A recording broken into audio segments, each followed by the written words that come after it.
This is the Rich Dad Radio Show. The good news and bad news about money. Here's Robert Kiyosaki. Hello. Robert Kiyosaki, the Rich Dad Radio Show. The good news and bad news about money. And today's a very special show, very special guest, very special time in the history of the world. This is August 2015, 1971. Was a man named President Nixon took the dollar off the gold standard. And one of the reasons the economy is the way it is and the uncertainty is the way it is and everything's in a bubble the way it is all stems back to that one date, August 15th, 1971. This is a very important show.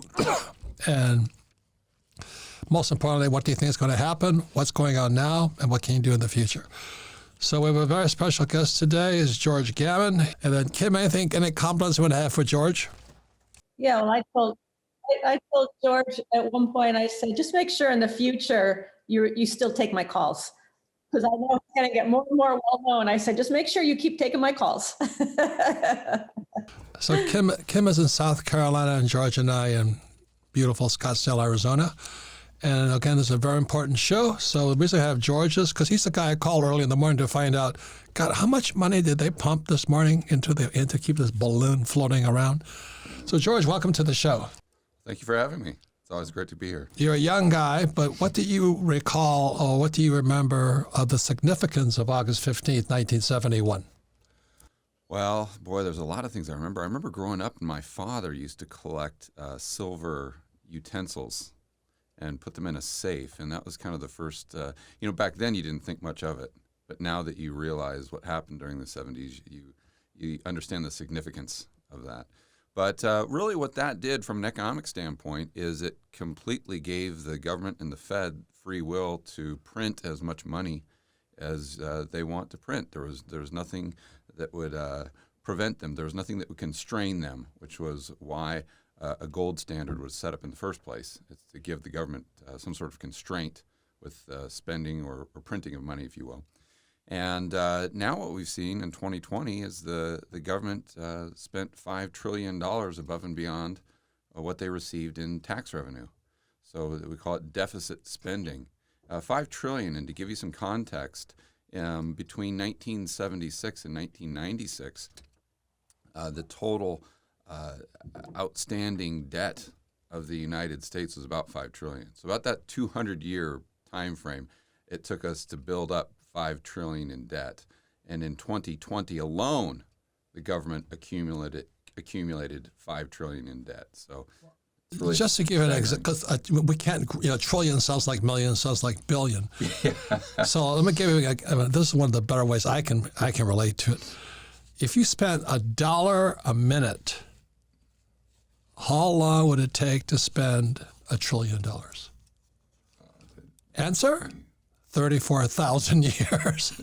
And it takes a Fed less than a minute to print $1 trillion. Yeah. So that's what happened. That's why it takes the government less than a minute to spend it. So can I ask why did Nixon take us off the gold standard? Well, there was a lot of foreigners that had these green pieces of paper, Kim, and they said, we don't want these green pieces of paper anymore. We want our gold. And what happened is we just didn't have enough gold. We kept wanting to print money, so he didn't have a choice. Takes off the gold standard. And, so they didn't have the gold to cash in the currency? Yeah, because what happened, just to make a long story short, is the original base money, the gold, went to the Fed, and they kept creating more and more and more and more currency units. Well, those currency units are a claim on gold.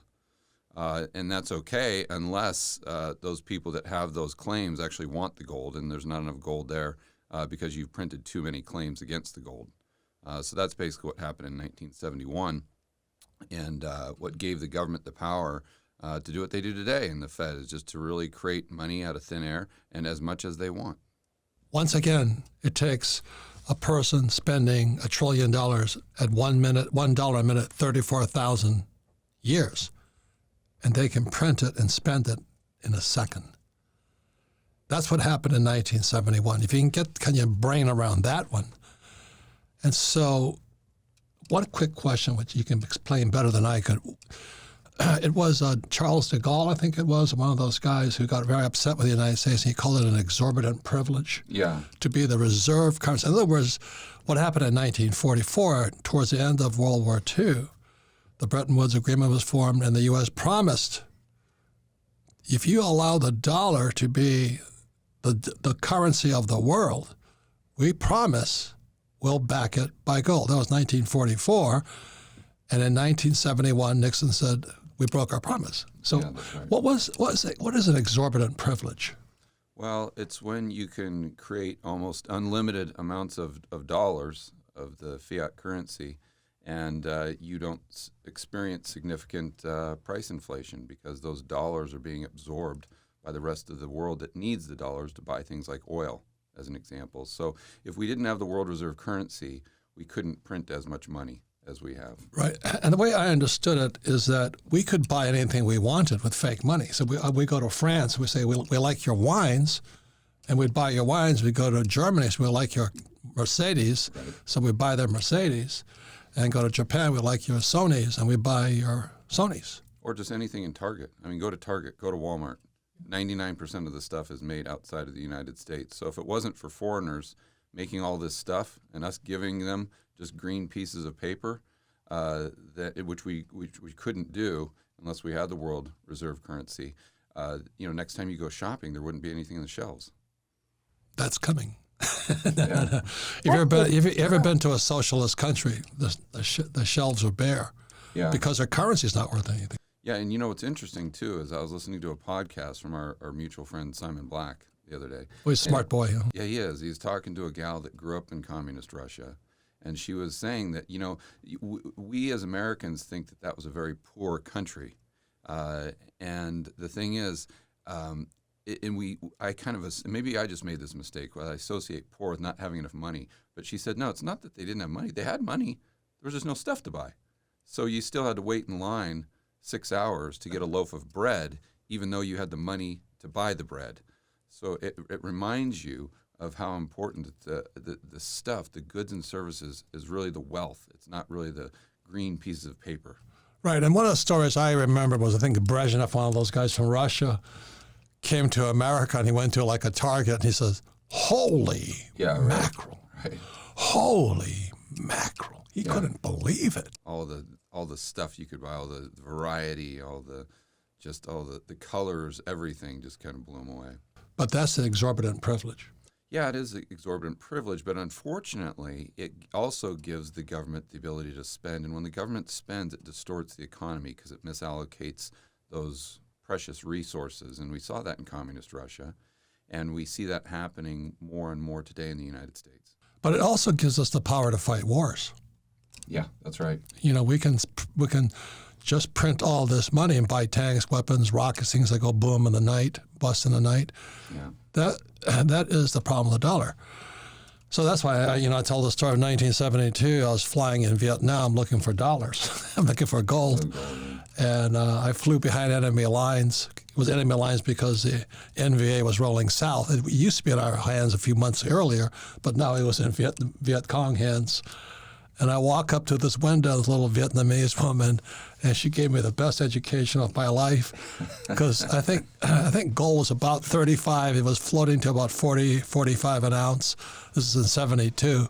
Just 6 months after going off the gold standard, the price of gold was already going up because the dollar was coming down. So I tried to negotiate with her that I wanted a discount on her gold. She didn't even speak English. She just smiles at me. She goes, spot.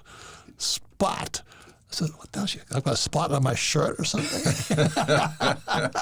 And that was one of the best educations I got because basically what you're saying, you stupid idiot. Yeah. Spot is the price of gold all over the world because gold is real money. Mm-hmm. So is that how you interpret her saying to me? Yeah, well, that among many other things. There was another point I wanted to just ask about because George, you said 99% of products in Target aren't made in the U.S. Isn't that a major issue going forward? Is that we don't produce anything? Yeah, it is. Including our medicines. Yeah, if you think about what the U.S. economy has become, it's an economy of what I would call domestic services. And most people just kind of shrug their shoulders and say, oh, that's cool. But basically what we do is Uber, we do restaurants, we do Top Golf, we do lawyers, accountants, things like that. Again, domestic services. But at the end of the day, you need goods to consume. And we are held hostage, basically, by the people who produce those goods, which are the individuals that are outside of the United States. And so if, a lot of people say, well, we need to start producing stuff right here in the United States, we need to do that again. And that may be true, but what they don't understand is that would also result in significant consumer price inflation, because that toy that you buy at Target for your kid that's $5, if that was produced in the United States, it would be $25. So it's not just as easy as snapping your fingers and getting all those goods just produced here in the United States. Then there's supply chain issues. There's a lot to it, but it puts us in a very compromising position, because when those dollars go out of the United States, those green pieces of paper to buy all the stuff that the foreigners are producing, often what happens is those dollars come back into the United States buying United States assets. You see, so if you think about someone in, let's say, Japan producing XYZ for the United States, they get $1 million to do that. Well, they just don't sit on that $1 million. Often they'll take the $1 million and come and buy our treasuries, you see, or our real estate. So we're just basically leveraging all of our assets, or selling all of our assets to consume in the short term. So George, I called you the other day. I said, because this deficit, this is. Did you say, my numbers could be wrong, is that they're now pushing $120 billion a month? Yeah, the Fed is buying $120 billion a month worth of treasuries and mortgage-backed securities. This is in 2021 on the 50th anniversary. Are they celebrating, or they have to? Yeah, I don't think that number alone is reason not to celebrate. That's basically quantitative easing that we started after the GFC. They haven't been able to stop. And if our economy was that healthy, they wouldn't need to do $120 billion a month in quantitative easing. GFC is a great financial reset? Yeah, the global financial crisis back in 2008. It's never been fixed. Right, correct. So I was listening to your friend Jeff Snyder. Man, I tell you, he is one smart dude, but he has a lot to say about this whole thing that's going on now. Yeah. Could you tell people who Jeff Snyder is and why you and I listen to him, if we can hang on to what he's saying? Oh, is he hard to understand? I mean, he's so out there, smart, but it's hard to understand what he's saying. Well, if you understand the language, it's pretty easy. But Jeff is a genius. There's no other way around it. And he's with Alhambra Partners. Hopefully I'm saying that right. And but he is probably the foremost expert in the world on something called the repo market. But to keep things simple, he's probably the foremost expert on the world on the global monetary system, which creates dollars and destroys dollars. So all those dollars that we're talking about, those going around the world, Jeff is the best. He understands it better than anyone else on the planet. And so if I could give your show a plug here, it's called George Has a Rebel Capitalist, and Jeff Snyder is a regular guest on this program. I don't invite Jeff on because I wouldn't understand what he's saying. I mean, we're at George Gammon's event in Miami with Sarah, and they locked me alone with Jeff for half an hour, and I came out, my brain was fried. But anyway, please go visit, George Gammon's Rebel Capitalist show, because he has some fabulous guests. He has more time to go into. He uses his whiteboard and does presentations. But this is no ordinary subject, especially on the 50th anniversary of August 15th, 1971, the day the world changed. We'll be right back. Welcome back, Robert Kiyosaki, the Rich Dad Radio Show, the good news and bad news about money. Listen to the Rich Dad Radio program anytime, anywhere on iTunes, Android, and YouTube. And please leave a review when you listen. And all of our programs are archived at Rich Dad Radio. We archive them for one main reason. We don't sell anything. All we sell is the opportunity to listen to what we have to say. So you go to richdadradio.com, listen to this podcast again. You'll pick up twice as much, because repetition is one of the best ways to learn. But most importantly, if you have friends, family, and business associates, and that idiot brother-in-law of yours, have them listen to this show. because we're talking about his money that he's probably saving under a blanket right now, just as the 50th anniversary comes rolling through. And this is going to be the biggest financial crash in history, because never has the bubble been this big, ever. Because they didn't fix it in 2008. They didn't fix it in 2000. They've never fixed it since 1971. So, George, what do you think is going to happen in the future here? What's, now we can print as much as we like, and we're printing. Yeah, well, I think that's the $100 trillion question. And I think what it results in is fewer goods and services, which makes society as a whole poorer, right? So if we think about when government spends money, it distorts the economy. And then if you kind of say, okay, well, I get that. The economy is not as efficient with the more the government spends and the less the private sector spends. So, one thing we were talking about the other day that I think is a good visual for most people is prior to setting up the Fed in 1913, the government spending as a percentage of total economic output, GDP, right, was about 5%. And now it's almost 60%. So you think about how much more efficient the private sector is, or think about how inefficient the government is, like DMV. Well, now we got DMV producing 60% of GDP, right? That's really the bottom line. So then you think about, and I use this, Schiff gives this example, and it's fantastic, that if you're out on a deserted island and you've got, let's say, $1 billion, you're still poor because there's no stuff, right? So if the government spends more and more, or they represent a larger percentage of GDP, that means we have less and less and less stuff, which takes us closer and closer and closer to Venezuela or to Weimar Germany. And I'm not talking about from a standpoint of inflation. I'm talking about from a standpoint of not having access to goods and services, or having access to fewer goods and services. Another thing you and I think we're talking about the other day is, and I think a lot of people could relate to this, their investment portfolio is probably larger today than it was in 2019. But I would argue that even if your investment portfolio is larger, you're poorer because you have access to less stuff.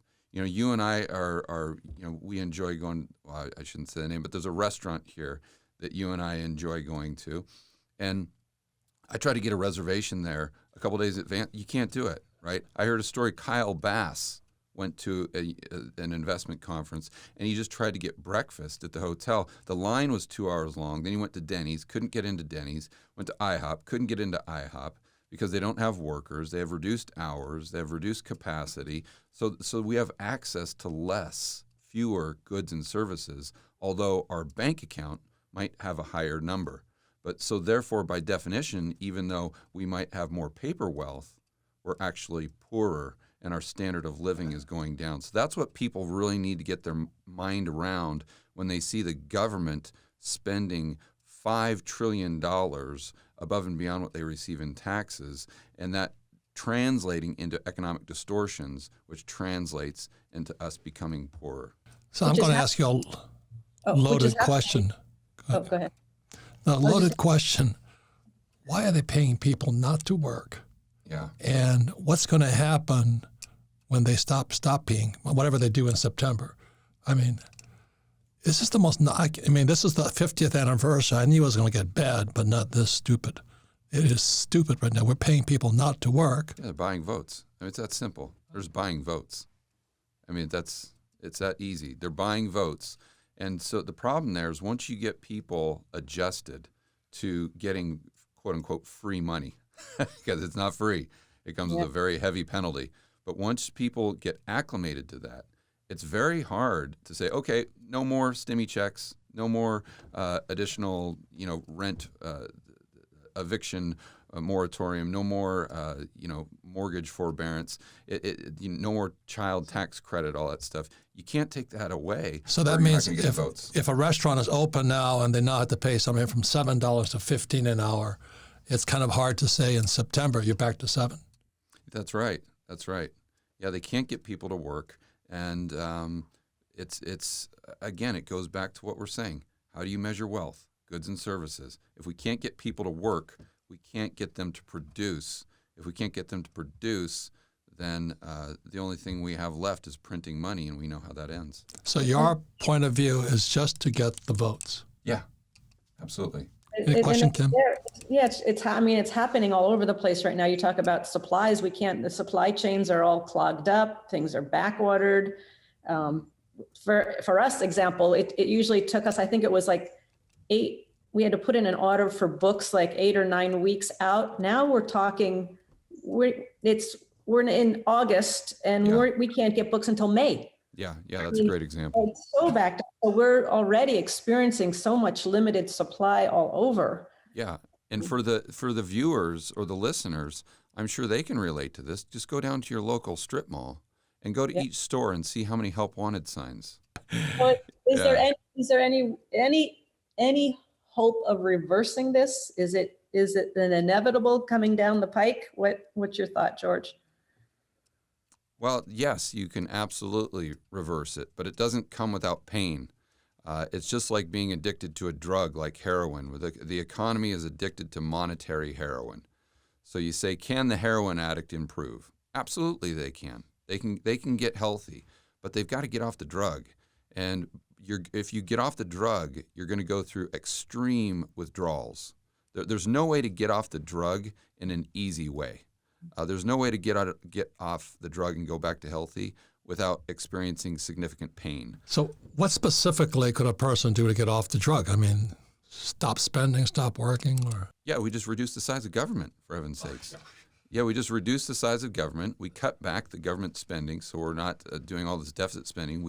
But that'll never happen. That'll never happen. Yeah, but you're asking me how to do it. That's how you do it. But then the economy, we would go through a massive deflationary deleveraging. Well, what can a Rich Dad Radio listener do? Oh, what can they do to really protect themselves? Yeah. Yeah, I think there's a couple things. Number one, you've got to own precious metals. And I'm not saying 100% of your portfolio, but in this type of environment, you have to own gold, at least I like to say 10%. And then if you, on the speculative side of the spectrum, you might want to own some Bitcoin because there's not much, it's not exactly cyclical. If the economy goes down, the Bitcoin might go up. But I think even easier than that for the average person is if you have a mortgage, make sure that it's a 30-year fixed rate mortgage. Don't have an adjustable rate. Because I think that's the easiest thing that people can do. And, going back to Kyle Bass, he's an extremely sophisticated investor, but he was on Grant Williams' podcast. Grant asked him the same question. He said, well, I'll tell you what I'm doing. I'm just buying productive hard assets with fixed rate debt. So that would mean an apartment complex. Farmland. Farmland, that would mean a rental property. Now, I'm not saying go out there and buy immediately because, unfortunately, prices are very high. You got to be very, very careful. But if you can get some positive cash flow, purchase positive cash flow with fixed rate debt, then if we do get significant price inflation over the next 10, 15, 20 years, you're going to benefit from that. So Kim and I have been discussing this as a strategy. We have a lot of property with a lot of equity in it. And we're talking about refinancing anyway because interest rates have come down. Yep. So the idea is we borrow an extra $500,000 and fix it at 30 years and then invest it. What do you think of that? I think it's great. As long as what you invest in is paying you enough to cover the mortgage payment. See, what I would not suggest people do is refinance their house, take out their equity, and then buy gold, as an example, because you should have your gold with something else, right? Okay. But don't leverage your house to buy gold because the gold isn't going to pay you enough, or it's not going to pay you to own it. If you buy something with the equity, make sure it's paying you so you're not having to come out of pocket for that additional mortgage payment. And that's kind of our formula anyway, Kim. We borrow and fixed, and then we invest in cash flow. Income cash producing. flow goes back to cash flow. Right. Yeah.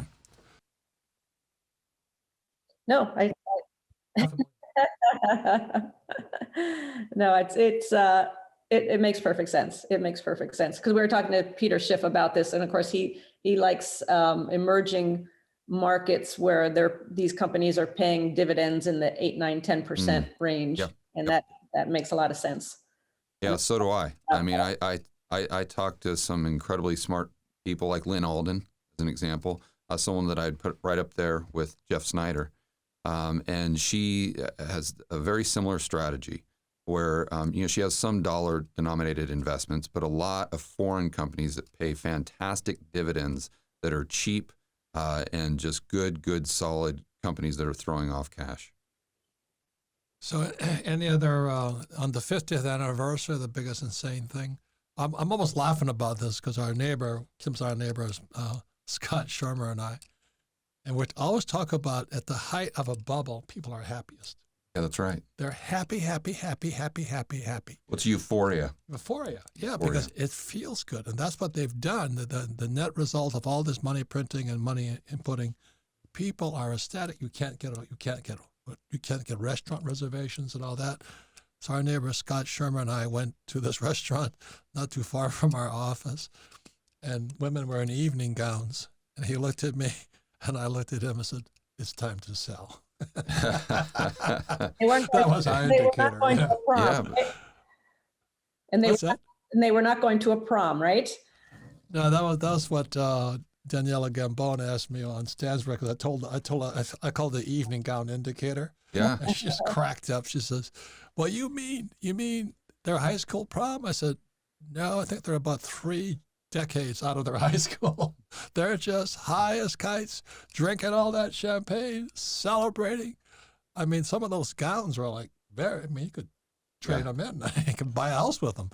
But boy, the point is, as we say, the euphoria is highest. Yeah, right. Just before the bust. Yeah, that's right. Anything you want to say about that? Because that's what you study. Well, I completely agree. And you've got to look at sentiment, I think, is what you're doing in psychology. And as far as the bursting of the bubble, all these stock market bubble, housing bubble, everything bubble, you know that it is inevitable, but you don't know that it's imminent. Those are two different things. So it's all a timing issue. But what you can do is you can know if we're a lot closer to the top than we are at the bottom. So you've got to ask yourself, you look at GameStop, or you look at all these meme stocks out there. You look at what's happening in the market.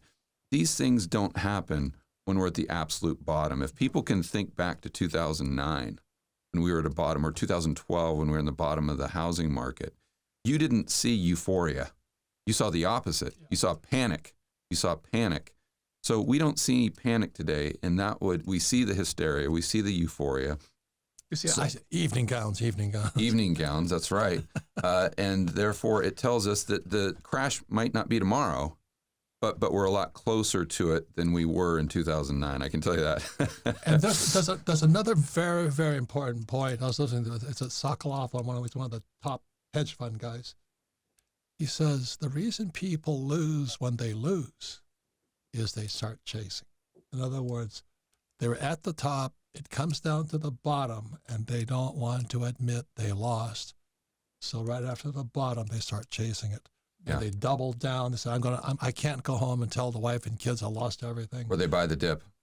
Yeah, you hear that all the time. Buy the dip. They start chasing it. The reason I say that's important is the last depression, which started in 1929. It was 25 years. No, 1929 to 1954. Before the Dow got back to its high. So it was at 381 in 1929, and it took till 1954 to hit 380, out one again. Yeah, and that might not even be adjusted for inflation. When you adjust for inflation, what I've seen is you look at the stock market in like 1925, 1981, and it's flat. And another thing most people don't realize, talking about inflation, they think stocks are a good hedge, but what they don't realize in 1970, you probably remember this well, from 72 to 74, the stock market went down by 50%. 50%. And this is when we had a significant consumer price inflation. So stocks aren't necessarily a great inflation hedge. That's why but what is a great inflation hedge is gold and a fixed rate mortgage, going back to what we were talking about. Yeah, so the reason what Georgia says is so important is I'm old enough to remember in the 1950s, my rich dad said to me, he says, only gamblers are in the stock market. Yeah. And he says, if you're a smart investor, you're in the bond market, or a saver, basically. So rich dad never had any stocks. He had bonds. And then what happened in 71, Nixon takes $1 off the gold standard. 74, ERISA comes out, Employee Retirement Income Security Act, which today is known as a 401k or the IRA. So what happened in 74, for the way I was tracking it, because I was alive at the time looking at it going, oh my God, they're forcing all my generation into the stock market. Oh, wow. Okay, so George, the evening gowns in Old Town Scottsdale were the top of a stock market, and the old guys have to retire. How's that sound to you? Yeah. Well, Sell the evening gown. Yeah. Well, you hit on an important message there, and that's that because of the Fed and a lot of things, we could go on for the next 2 hours about. They've pushed the average Joe into the stock market. That's what that's really exactly the only what way Rich to. Dad was saying. Yeah, that's the only way to get ahead. That's right. That's right. And they have been doing that through inflation for a long, long time. Even if it's 2 or 3% compounded, it turns the society into speculators. Correct. The problem with that is then you always have to have the stock market go up, and it doesn't necessarily always go up. We look at Japan in 1990. Their stock market went down for, call it, 20 years. And I don't think it's still down below They're the still peak. printing money. Yeah, it's still down below its peak. So if that were to happen in the United States, it's aloha. Yeah, well, that's a good way to put it. I was going to say.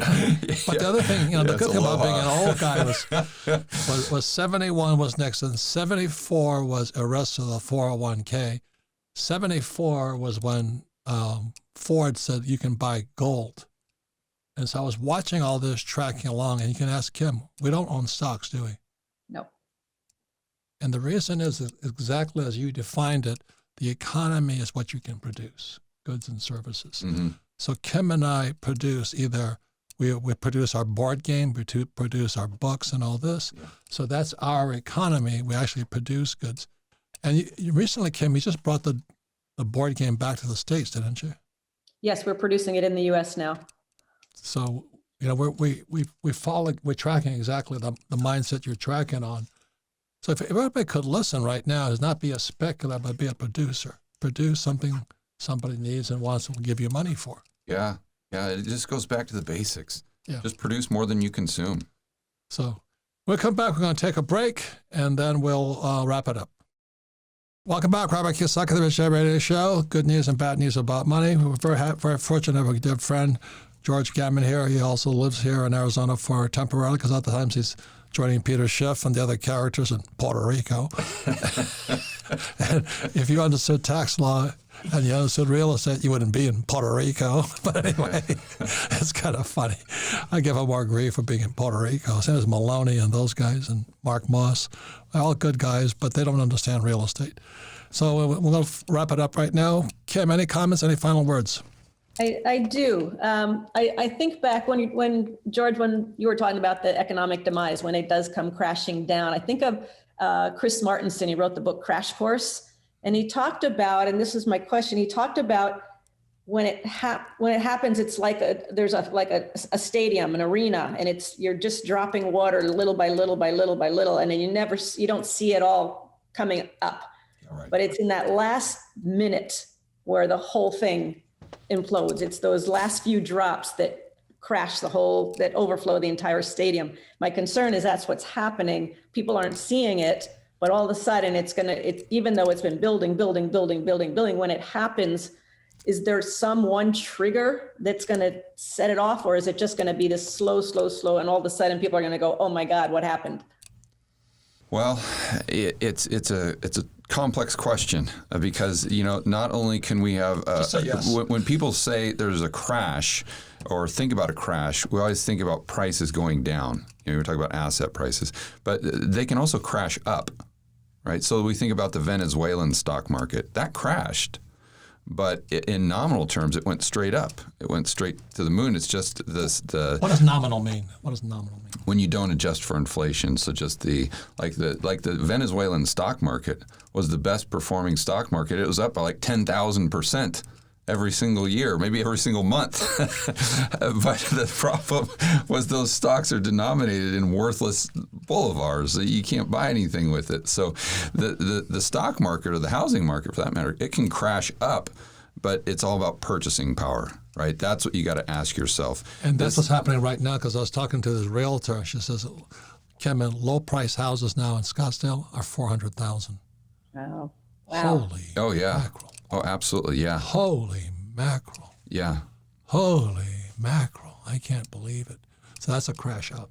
Yeah, it could be a crash up. That's right. Again, your purchasing power goes down. And, that's what, but as far as a specific catalyst, right now what I would be looking at is the amount of government spending, because, unfortunately, our economy is now addicted to it. And if they get gridlock, or if they don't spend enough, I mean, we talk about these trillions and trillions and trillions of dollars, it's just astronomical.